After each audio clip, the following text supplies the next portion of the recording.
Hey, what's up, guys? It's Will back once again for another fight card prediction. We're going to be breaking down UFC on ESPN+26.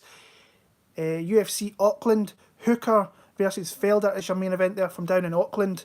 And this card, I think there's some decent fights on it. I think there's some good scraps. There's some bouts in there which is like not good, but that's what you get kind of nowadays. You get the kind of run-of-the-mill bad fights with some of the good ones that are in here.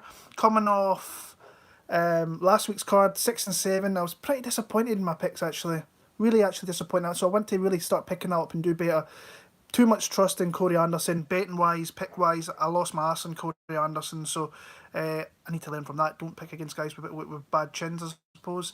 But like I say, that was last week. I need to rebound kind of big this week here. And I've got a couple of plays in mind, but I think it's a tough betting card. I actually like the card after this for betting. I've got 2 bets for that card already, which you can, if you go to my Bet MMA tips, you will see what bets I've already made for that one. If you're new to the channel, hit that subscribe button, hit the bell, and you'll be notified when my videos are coming out. I had a lot of new subscribers last week. It was fantastic to see the growth over a couple of days. I had a rough week last week. I was off work ill. And then to see that, the channel pick up, got a good amount of views. It was fantastic. It was a bit of a morale booster for myself. So yeah, give the thumbs, give it a like up as well. Give it a thumbs up. And like I say, just a shout out to MMA Radio. It's the guys, Brett, Dan, Kyle and Joe.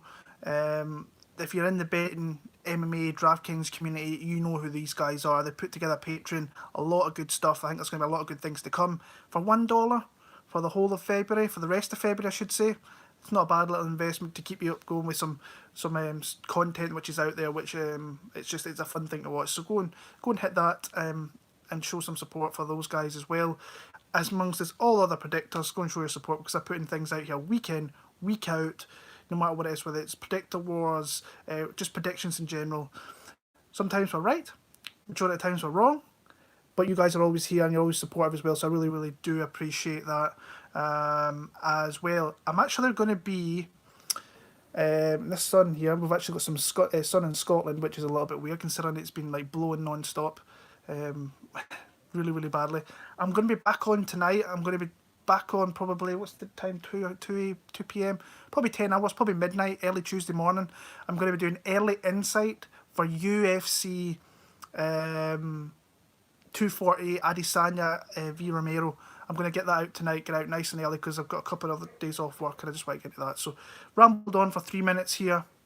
I'm going to get into the fight card. Just going with what I see on Wikipedia here. Starting off in the lightweight division, we've got Jalen Turner against Joshua Kulabau. What's up, Caleb? I can see Moise Audio. I can see you guys in the chat there. I appreciate it.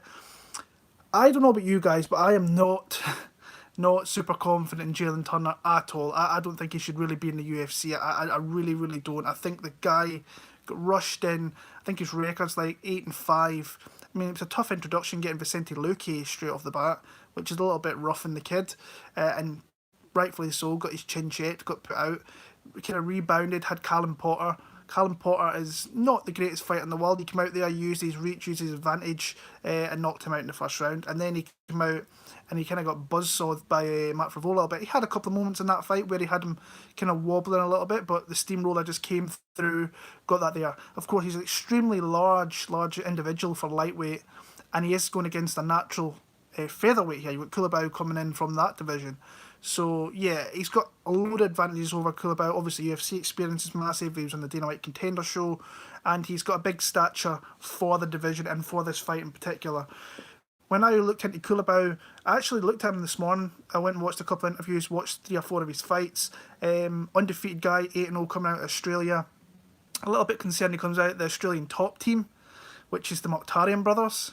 I think he's kind of waned away from those guys a little bit. So, like I said, I was a little bit worried when I seen he was aligned with those guys. But ultimately, when I watched his fights, I mean, he won 3 featherweight championships around Australia. Hex series, I think one was Diamondback championships and the other one was a Super Fight League. And you'll find some of his fights on YouTube if you go have a look. The guy's got some power. He's got some takedown ability. He's got some nice movement. I like what I see, man. I think he's a really nice guy to come into the UFC. Obviously, like I say, 8-0, confidence is high. The only thing I'm a little bit worried about, he's only fought like twice in 2 years.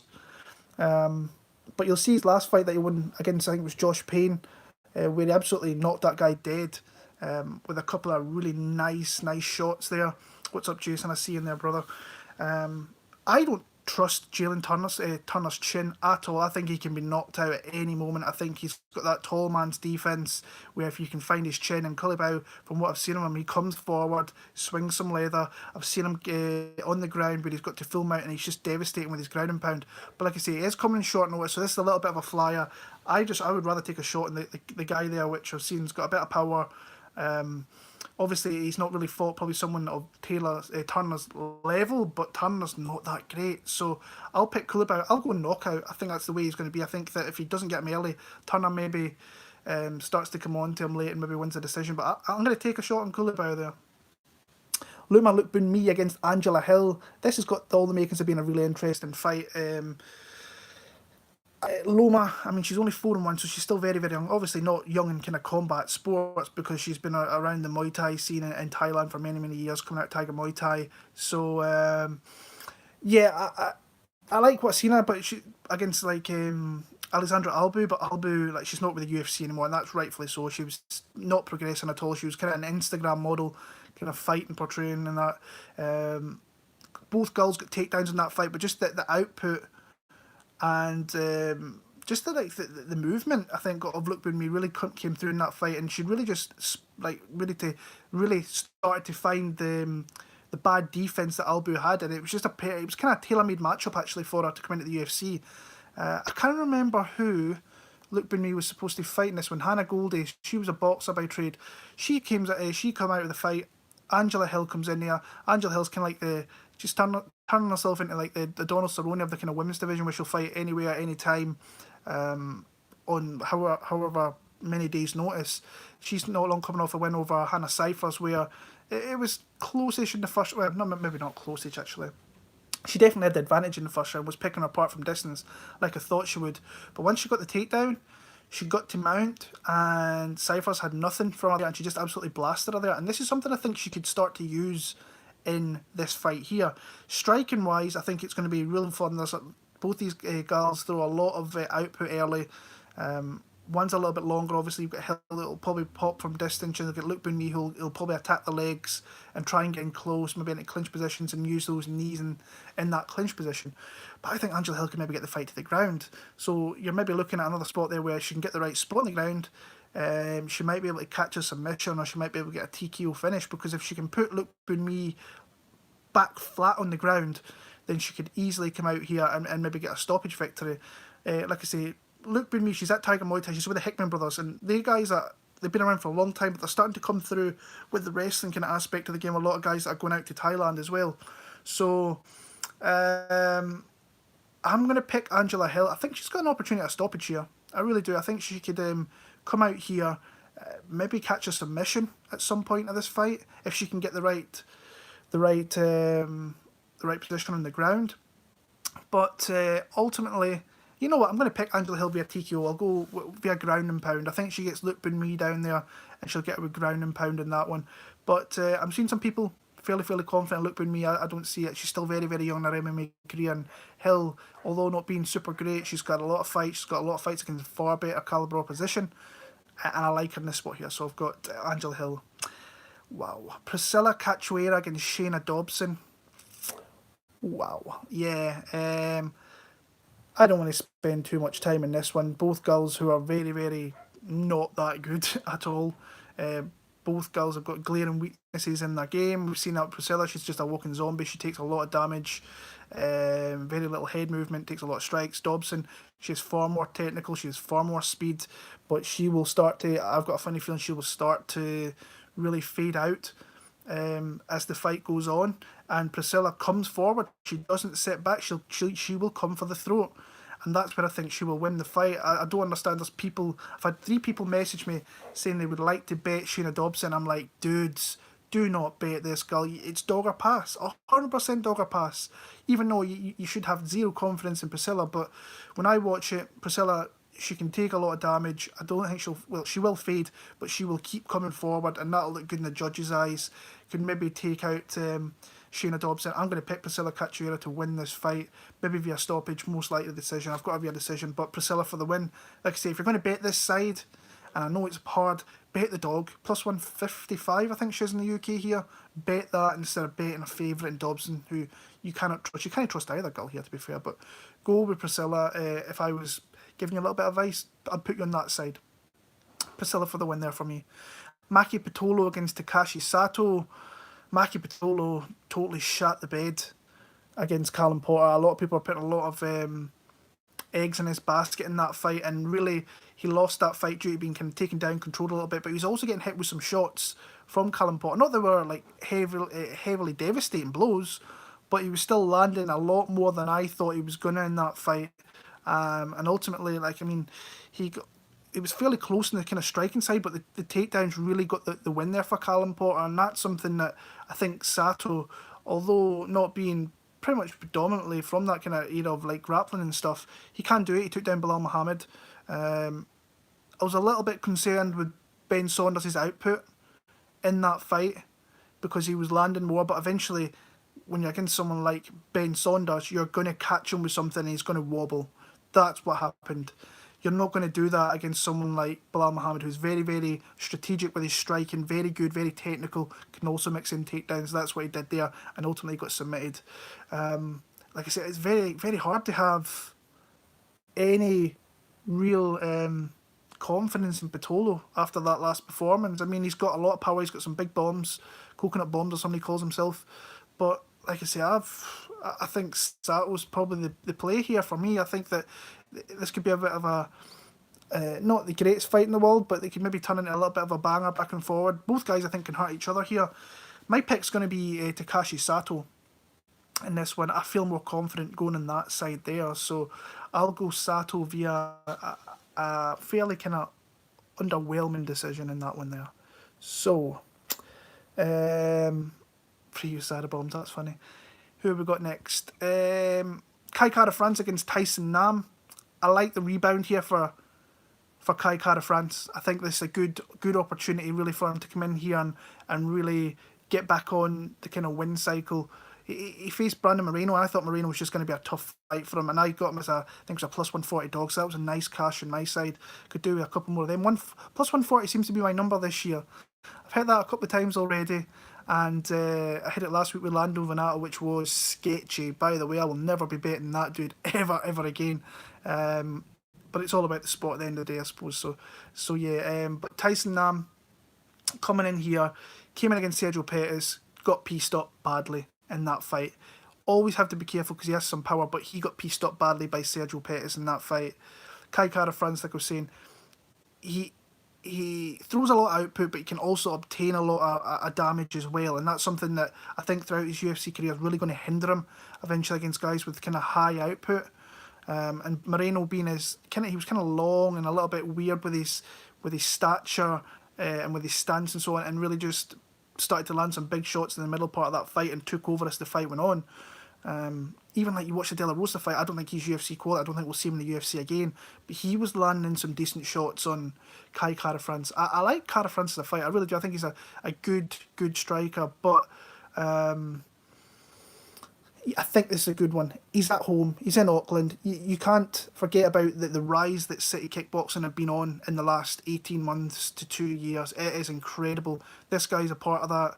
You've obviously got a couple of champions coming out of that gym now. So it's an incredible gym at the minute with a lot of elevation within their team. But I just like this matchup for him. I think he's going to be more crisp.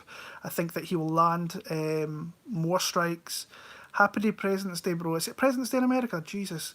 And like I said, I think Kara France will initially start off strong and just kind of win throughout. I think this is just a really good return for him to get back in the win column here. So I've got Kai Kara France, unanimous decision. Callan Porter against Song Kenan. This one for me, I've struggled with a little bit as well. I think I'm probably going to go bloody Callan Porter, which is horrible. But to me, it's one of those shots. If I was betting the fight, I want to bet dog or pass. Song Kenan is just a bit of a spoiler in my opinion. He doesn't really, well, it's hard to kind of really pinpoint what he is really good at, Song Kenan. And I think I bet him last time out, I want to say against Alex Morono, which was just such a bad bet. I've made a couple of bad bets. No, it was a Derek Krantz one actually the last time. But I did bet him in the Morono fight, remember now. Like I say, he got Derek Krantz. Derek Krantz really has no right being in the UFC. Derek Krantz landed a couple of takedowns on him, but he ultimately got outstruck over the 15 minutes and was just gassed out, and Kenan Song really came through and won that one. But he's got like a 3-1 record in the UFC, so like I say, it's hot. Like I was saying with the Porter Pitolo fight earlier on, he really won that fight through his grappling. Can he do that here? Possibly. I mean, Hector Aldana took down Kenan Song a couple of times, so that's a little bit worrisome when Hector Aldana's doing that to you. So I'm going to go Callan Porter. I feel more confident being on his side. Not that I would ever think about betting Callan Porter, but I'm going to pick him to win, maybe via a submission, if not a decision. But I've got Callan Porter for the win there. Jake Matthews against Emil Meek. I'm going to go Emil Meek in this one. When I look at the matchup, and it's hard to really be super confident in Meek for what we've seen in the UFC, but I'm still not super convinced in Jake Matthews. And this is not a fight that really plays into the wheelhouse of, well, if you look at the last couple of fights Emil's had in the UFC, he's been taken down. I think he's been taken down numerous times in the 3 fights he's had in the UFC. But this isn't Bartosz Fabinski, and this isn't Kamaru Usman. These guys are super strong in their grappling. Jake Matthews isn't on that level now. Does that mean that he cannot take Emil Meek down and keep him there? No. But I think that he's going to have a far easier chance to get back to his feet and compete on the feet against someone like a Jake Matthews, if you know what I mean. I don't think Jake Matthews is going to take him down and keep him there. I'd be surprised if that happened. But we've seen from Meek that he gets taken down like really, really quite a lot. So I think it was 3 times against even Jordan Mayen, and then you've got Usman and you've got Fabinski, and their game plans in that fight was to take him down, rinse and repeat. He couldn't stop it. But if this becomes a stand-up battle, I'm not convinced that Jake Matthews got the advantage over Emil Meek. Emil Meek's a bit of a wild man in there, big power, likes the kind of stand-up exchange. So I think he's been predominantly, he's been out at the PI for this one as well. He's been back and forward from obviously Scandinavia to the PI. I think he's been working a bit at Syndicate MMA, and he's been doing himself, getting himself back into the kind of fight way pretty much. He's been injured, I think, a hell of a lot. I remember when he was in Glasgow, he was a guest fighter there, and he was telling me he had so many injuries. He had knee injuries, he had an elbow problem. So I don't know how healthy he was going into those fights. Jake Matthews, I don't think he looked that great against Akman, and Akman has no right being in the UFC. He was not good at all. Got outstruck. I think there was maybe one takedown in that one where he briefly got him down, he popped back up. But like I say, it's hard to be super... When you look at Jake Matthews' record, I've put some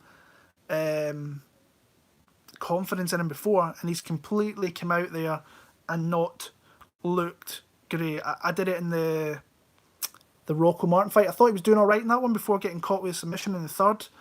The Anzai fight, I was a little bit... I was far too confident there, but it was against Shinzo Anzai. Li Jingliang, he won that fight even though it was very, very close. He kind of got done dirty with a couple of kind of bad eye pokes in that one. Went very close with Bojan Veljkovic. I would just, again, to me, it's dog or pass, and I'm seeing a lot of people confident in Jake Matthews. I'm not on that confidence kind of scale this week. I'm going to pick Emil Meek. I think that he could actually maybe knock out Jake Matthews, even though we've not seen him kind of taken down, put down via strikes since the Kevin Lee fight, I believe it was. Andrew Holbrook beat him as well. I mean, and I'm going back 3-4 years, and he's moved up and he's moved into the 170-pound division, but still a couple of red flags there. Like I say, I still think he could take Emil Meek down, possibly keep him there. But not for large parts of the fight like your Fabinski's and your Usman. I just think I would rather take a shot at Emil Meek, so I'm going to take Emil Meek actually via TKO. I think that he kind of shocks the crowd here, being that Matthews is from down under, and I would just rather take another shot in the dog there. Moving on to the main card, Kevin Aguilar against Zubaiara Tukhugov. Guys, I'm just going to literally run for a second, close this curtain because it's pissing me off. Give me a second.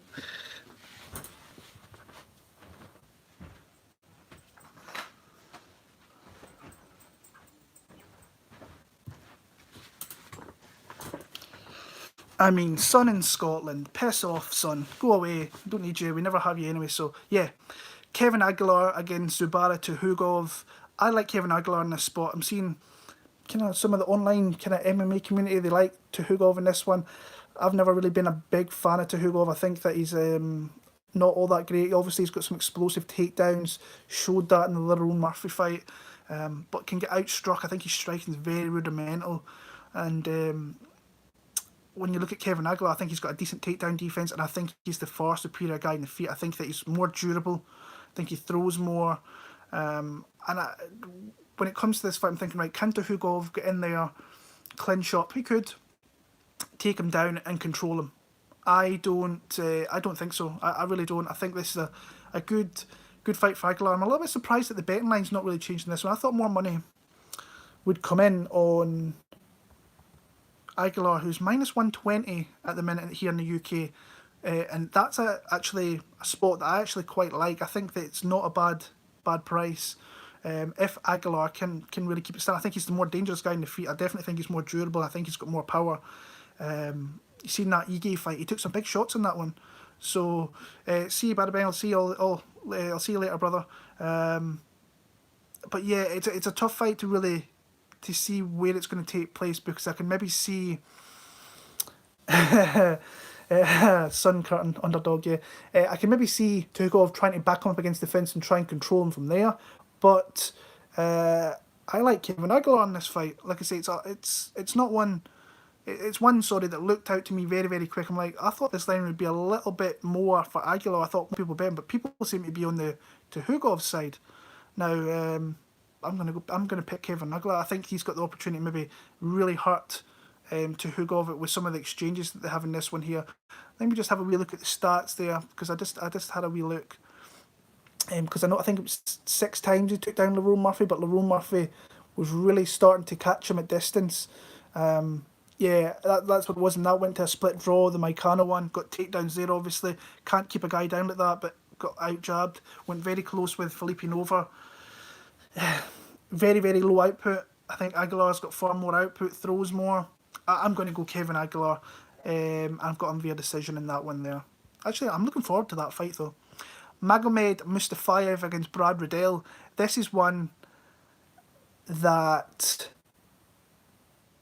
I think is one of the better fights on the card. A really, really, really good fight, and one I'm looking forward to. You've got someone in Riddell who super impressed with his UFC debut. He's a striker by trade. Extensive kind of kickboxing career. We've seen that, and he comes from the city. He comes from Auckland, actually. So this is a home gig for him. This is going to be massive for him. Great fight with Jamie Malarkey first time out. Showed some signs. Showed some things from a predominant striker, which I like to see. Pretty decent takedown defense and some strong hips. He showed that against Jamie Malarkey. Malarkey getting a couple of really good takedowns, and he was able to angle out, be heavy on the hips, and stop Malarkey from completing those takedowns. Eventually, once he started to fade, he gave a couple of those spots up, and plus there were some well-timed takedowns from Malarkey as well.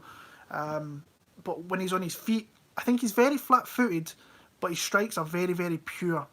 Very, very pure. Got some really good, big, heavy combinations. And like I say, he'll probably come into most of these fights thinking, look, people will not stand with me and maybe look to take him down. And Mustafaev, to his credit, like he's a grappler by trade, but he doesn't grapple. He goes out there. He's got some big bombs as well. He's got some big vicious striking, and that's something that he's got to watch out for you, because if he starts to trade with Mustafaev, he's got a lot of kind of variance in his game as well. Big power. But this might be the fight that we see Mustafaev come out here and look to maybe grapple. I think he should try and do a bit of both, obviously. Engage with the striking and get the takedowns at the opportune moments. But Mustafaev's either a guy that takes you out or he can be taken out. And that's where, if this fight gets into a bit of a striking affair, then maybe Riddell could catch him late on. Not saying that Riddell's got a cast iron chin. You seen Malarkey, and I think it was the third round, absolutely, like, they were both swinging and he just got caught. I think if Mustafaev's in that spot here and he throws that shot instead of Malarkey, he knocks out Brad Riddell. I don't think Riddell capitalises and gets back into that fight. I think he is not that technical, but he's very, very explosive. like very, very explosive. So yeah, tough fight. Brad Riddell at one point was plus 180, and I was looking at thinking, right, I might bet that spot. Started to come down, didn't like the spot so much. Watched the fights a couple of times over again, and now I'm on Magomed Mustafaev. I think this is going to be close, a close fight, but obviously the guy being at home, I think both guys could actually get knocked out. So it's kind of one of those fights where you're kind of picking a side and seeing how it goes. I'd rather plant my side on Magomed Mustafaev. But I am kind of scared that he might gas out by trying to throw everything into his shots, and Riddell could maybe get a decision based off that. More volume in the late rounds. I'll go Magomed Mustafaev via knockout. Second round knockout for me in that one there. And that kind of sucks because I like the growth of that gym, City Kickboxing gym. I like to see the guys keep winning, but it is what it is. I like Mustafaev in that spot there. Might be a bet because he's going to be dog money soon. So he's one that I might look at. Karolina Kowalkiewicz against Xioanan. It's really hard to have any confidence in Karolina Kowalkiewicz, even though Jan's making her so-called big leap into the kind of rankings here, facing a ranked girl in Kowalkiewicz. But when you look at Karolina, she's got so... she used to really vary up her strikes, and she used to be very, very accurate and pinpoint with her striking. That's kind of faded, and she's becoming a bit of a punching bag. I've wanted to bet Xioanan as a parlay piece. I think she's a really good parlay piece here. Xioanan, the things that I don't like is her head's very static. She's got very bad head movement in my opinion. It stays very, very tight in there. There's no movement, so if she gets hit with a good shot, she could get put on her backside. But when you look at her overall striking game, I think she is a fantastic striker with all aspects. Good combinations, good footwork, really good kicks, can fight long, can keep girls at distance, and that's brilliant in a division like that. Lands at a high rate, doesn't get hit at a kind of enormous rate either. And she's got a so-so takedown defense, but yeah, I just think if you're picking Karolina here, I'm not sure what your kind of spot is for outside of her. Jan making the jump into a better caliber opponent, but she's lost 3 straight. Since that Jessica Andrade knockout, she's looked gun shy. She's looked like she doesn't want to take a shot. Michelle Watterson was catching her with some big strikes, got some takedowns, which Michelle Watterson kind of seems to do, and then she got pieced up badly by Alexa Grasso. I'm not going to pick Karolina Kowalkiewicz in this spot. I've got Xioanan via a pretty comprehensive 15-minute beating. This might be the last we see Karolina, actually. I think that she's talking about wanting to become a parent. She wants to do this, she wants to do that. I think Xioanan, I'm still trying to decide whether I want to put on a parlay piece. She's getting to that number now. I think she's minus 260, I want to say, in the UK. It's hard to be kind of super comfortable and confident in that spot, but I think it is a spot for it. I'm going to pick her to win that one there. Ben Sosoli against Marcus Pejao Rogerio de Lima. Before I went into tape, I thought I was going to be a little bit confident in Ben Sosoli in this spot. Nope. I'm going to pick de Lima in this spot here. When you see Sosoli, now I know I actually watched a couple of interviews this morning. He says that he's trying to rectify his problem with obtaining leg kicks because he's so heavy on that lead leg, and Greg Hardy absolutely blitzed him with those.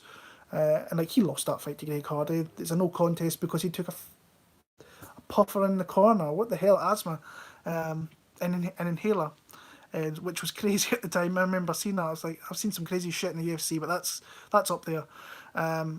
But he got outstruck by Greg Hardy, who's very, very limited, and not limited, but very, very early on in his career, where he shouldn't be really getting outstruck. Ben Sosoli's been around a long time. He's had a lot of boxing matches, a lot of kickboxing matches back in the day. And he just got outstruck. That interview this morning that I watched, I was a little bit, there was a couple of red flags there for me. When I looked at him against, he says he likes to get his chin tested. He likes to see, he's looking forward to the day he gets knocked out. He wants to see what it feels like. And I'm like, what is all that about? Like, seriously, why would you want to be knocked out? If you're a guy that's a fighter, that you want to win fights, you don't want to get hurt, you don't want to get knocked out. That just affects your longevity in your career, your obviously your health. Didn't like hearing that at all. Big red flag. And I was already kind of on de Lima for that. I think that he's got some high, some heavy leg kicks. He can expose that. I think he is a big power hitter. I think the way you could really beat Lima now, I think you could probably knock him out. Obviously, we're heavyweights here. You could catch him with a big shot. Lima, in that fight with Stefan Struve, he just didn't know. Like, he's very kind of limited on the ground. He's not all that great down there. But this should be the type of opponent that he should feel fairly comfortable with, because I think both guys will stand. A little bit worried about De Lima going into the later rounds. I think Sosoli is just a little bit... he might kind of have a small advantage there. But I think De Lima could come out here, land some power shots, and really kind of mark him up very, very early and win the fight at that spot there. So I've got Peugeot De Lima to win probably a sloppy decision in that one there. Co-main event of the night, Jimmy Crute against Michel Oleksiejczuk. Struggling with this one. Michel pulled a massive stunt, as the boys in Half the Battle say, last time out against was it OSP? Yeah, it was OSP. Pulled a massive stunt there. It started off okay, but really faded as that fight went on and got caught in OSP's kind of big submission there, which he seems to catch people with, the Von Flue. And then you've got Jimmy Crute, who's also coming off a loss to I forgot. Misha Serkinov, caught in a Peruvian necktie. Now this guy is a supposed black belt, and we've seen he's pulled off some stuff. He's pulled off some like the Paul Craig Cachoeira. That was more a kind of strength one late on in the third round. Got the opportunity, took that there. Then he knocked out Sam Alvey, which Sam Alvey can usually take a shot. He seems to be kind of losing less of that. So thank you guys in the chat, by the way. I've got about 35 people in there, which is pretty awesome. Up to 40 now, actually. And if you can hit that like button, it'd be awesome. But when you look at this fight, Michel, I think when you see, I still think he's a very under. What's the word I'm looking for? Probably not. I think he's more of a natural middleweight, in my opinion. I think that he can make that and look pretty healthy doing it. He's not a big guy for the division, and he's still very, very young in his career. I mean, it's like 24. In fact, he's turning 25 this weekend. Out the southpaw stance, came in against Khalil Roundtree, won that fight, turned to a no contest because he popped for something, then beat Jan Vellante and Antigulov. So people were really kind of high in this guy going into that OSP fight, and he got the jump up in a caliber and opposition, and ultimately ended up losing that fight, which is a little bit concerning. But then he's at that age where he could learn from that spot. He was completely outstriking OSP in that one there, but once he got to the ground, he's shown that he's maybe not all that good down there, where Jimmy Crute might actually have an advantage there. And Jimmy Crute is very, very aggressive. I mean, he'll come forward and he will look to throw some bombs in there as well, and that's what he did against Misha. He just ultimately got taken down, and Misha, that's his wheelhouse down there. He's very, very crafty. Got caught. When I look at this fight here, I can see this being like I say, I think it'll be both guys coming at each other. This could be a fight of the night contender. There'll be a lot of strikes thrown between them. I think the more technical guy is Oleksiejczuk, where Jimmy Crute might have the more power, and I think he will have the advantage on the ground if he gets it there. I see this be a close fight, honestly. I'm going to go Jimmy Crute. Not super confident in the pick, but I think if this comes into a little bit of a war of attrition, I think that he will win. He will win the fight through that. So, not, like I say, not confident in the pick at all. Jimmy Crute for the WBA decision. And the main event of the night, we have the Irish Dragon, Paul Felder against Dan the Hangman Hooker. This is a great fight. I don't know if you guys seen the promo for this at the weekend.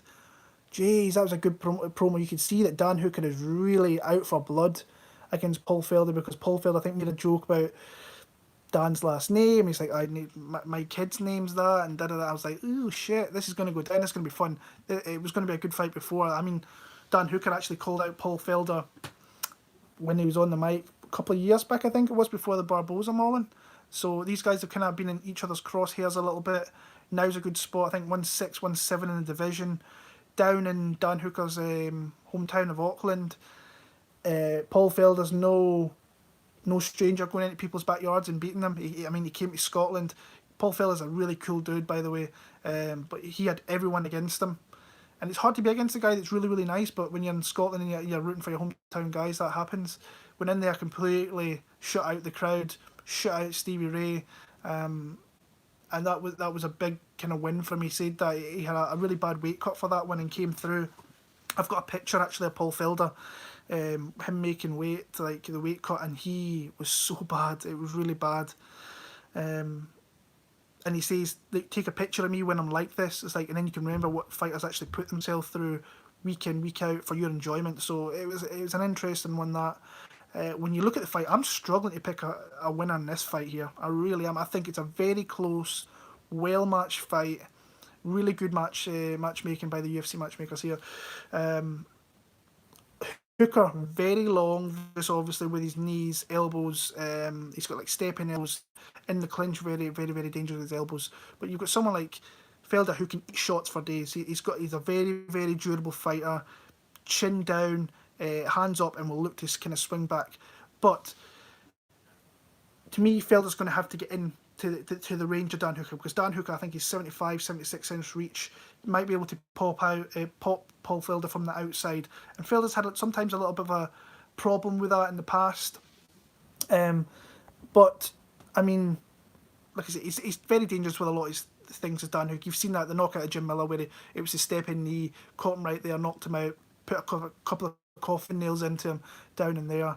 But Hooker, like I say, he's pretty competent in a lot of different areas. He's a really good fighter. He's really made strides in his game. You can see him being a really, really good fighter for the next couple of years at least.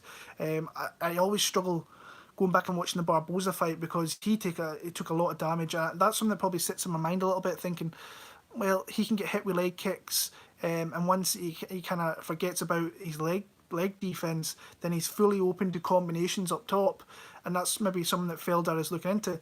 Felder was actually he was commentating on the Barboza Hooker fight, so that's interesting, him being a commentator, looking at that fight, and then he's fighting him a couple of years later, so that's really interesting to me. But like I said, I think that's what Paul Felder's game needs to be. I think he needs to maybe attack the limbs, especially the legs of Dan Hooker, and try and start from there, and then come up top with the combinations.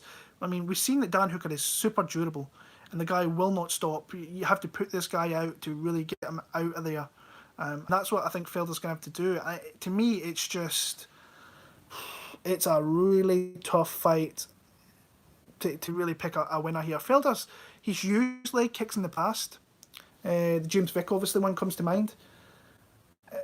It's a very tough fight for me to pick. So for me, if that's the case, I think I'm going to go with Paul Felder.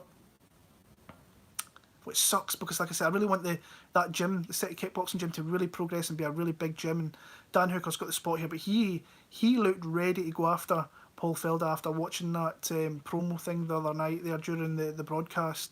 He was pissed. So this one could be all the makings of a very, very, very back and forward tough fight for both guys. But I think the value, if you're betting a side, has to be on Paul Felder as an underdog. I think he's plus 125. I would like a little bit more on him if I was to maybe think about betting. Maybe up towards 150. That would be a nice one if I could get that. But, I mean, Felder's very durable. Oh, this is a really tough fight to pick. I feel like I'm going to... This, like, I had the Dodson and Wood fight last week where I was really annoyed at myself for not going with my gut feeling on Dodson.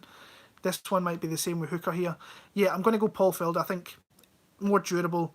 I think he can maybe chop down Dan Hooker a little bit, but Dan Hooker can maybe hurt him.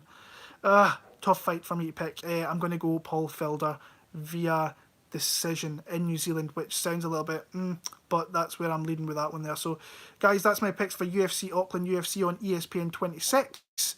Thank you to everybody in the chat, and thank you to everybody for giving me a thumbs up. And if you're new to the channel and you're watching here, because I look at the analytics, and I know there's a lot of people that watch these videos that are not subscribed to my channel, hit that subscribe button. You've no idea how much that helps my channel and makes me want to make things bigger and better and try and grow the channel more. Again, I'm probably going to be back on a live stream in about 10 hours time. Early Insight UFC 240 Adesanya against Yoel Romero. So if you can join me for that, that would be awesome as well. Until next week, where we're in Norfolk, Virginia, we've got Davison Figueiredo and Joseph Benavidez for the UFC flyweight title. We're going to see the third flyweight champion here, so I'm interested to see how that goes. A good fight, 2 bets already, a couple of dog plays. So, everybody in chat, thank you very much. All the very, very best. Enjoy the fight card when it comes around this weekend. And also, Tyson Fury against Deontay Wilder. Not the biggest boxing guy, but I am looking forward to that fight. All the best, and thank you for tuning in. Cheers.